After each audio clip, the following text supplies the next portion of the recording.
Hola a todos, un día más os damos la bienvenida al podcast de Selier Abogados. Comenzamos. En este podcast vamos a hablar de la ocupación ilegal de viviendas. Imaginémonos por un momento que se han ido, como todos los años, a su vivienda habitual de veraneo y por desgracia, cuando llegan se encuentran que la misma ha sido ocupada. O por el contrario y para más desgracia, que al volver de sus vacaciones encuentran que su vivienda habitual ha sido ocupada. Cada verano nos encontramos un gran aumento en las ocupaciones ilegales de viviendas. En gran manera esto se debe a la crisis económica que ha provocado el COVID-19. No debemos olvidarnos que en un gran número de ocasiones son mafias las que se ocupan de facilitar el acceso ilegal a personas de pocos recursos y en estado de vulnerabilidad. Bueno, ante esta situación, ¿qué posibilidades tenemos? ¿Cómo podemos recuperar el inmueble que nos han ocupado ilegalmente? La ley nos ofrece dos posibilidades. En primer lugar, es fundamental denunciar ante la policía la ocupación del inmueble en las 48 horas siguientes a la ocupación, ya que la policía podrá desalojar la vivienda sin orden judicial. ¿Cuál es el problema?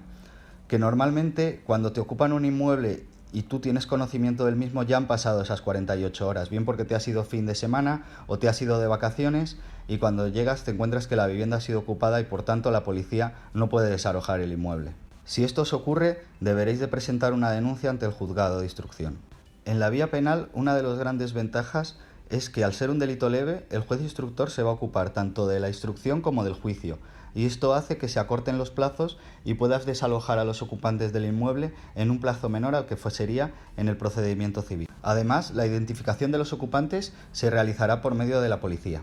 Sin embargo, uno de los problemas que tiene el procedimiento penal es que la policía ha identificado a los ocupantes de tu inmueble. Se continúa el procedimiento y el juzgado dicta una sentencia condenando al desalojo a dichos ocupantes. Pues bien, se puede dar el caso en el que en el momento en el que acude la policía y la comisión judicial para lanzar a los ocupantes de la vivienda, hay unos ocupantes distintos a los que localizó la policía y a los que se les ha juzgado. Esto es un gran problema, ya que al no tener sentencia condenatoria contra estos nuevos ocupantes no se les podrá lanzar y habría que volver a presentar una nueva demanda y denunciar a estos ocupantes por ocupación ilegal para poder recuperar el inmueble. La segunda opción sería acudir a un procedimiento civil. Para agilizar este procedimiento se creó la Ley /5/2018, por el que los propietarios podrían recuperar sus viviendas tras una ocupación ilegal o ante los desahucios por impago de rentas. Es verdad que hay que destacar que las entidades privadas como los bancos no podrían beneficiarse de esta ley. El proceso a seguir en esta vía civil sería presentar una demanda civil de desahucio, aportando con la misma la documentación acreditativa de ser propietario del inmueble. Para esto bastaría aportar una nota simple del registro de la propiedad, una escritura de compraventa, una escritura de donación, etc.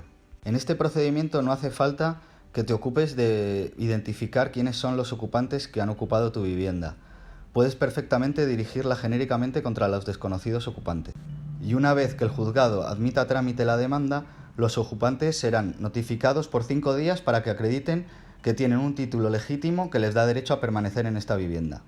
Este título, como hemos dicho, podrá ser un contrato de arrendamiento, una escritura de propiedad del inmueble, etc.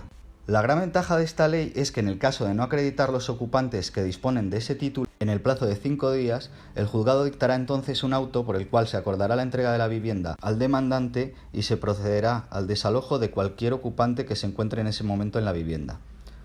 Sobre este auto, además, no acabará recurso. En el caso de que los ocupantes presentaran un título suficiente, se continuaría con el procedimiento y se señalaría fecha para juicio.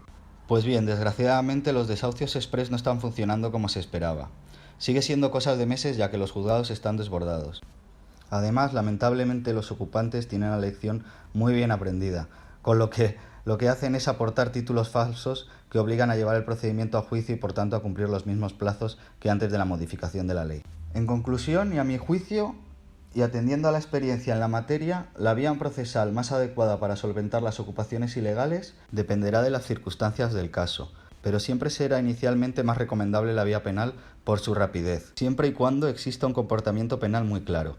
Esto es violencia, rotura de puerta o de cerradura, violencia y amenazas, etc. En cambio, en casos de una ocupación pacífica, lo más recomendable sería el procedimiento civil verbal de efectividad de derechos reales inscritos. Esperamos que este podcast haya sido de gran interés. Hasta el próximo.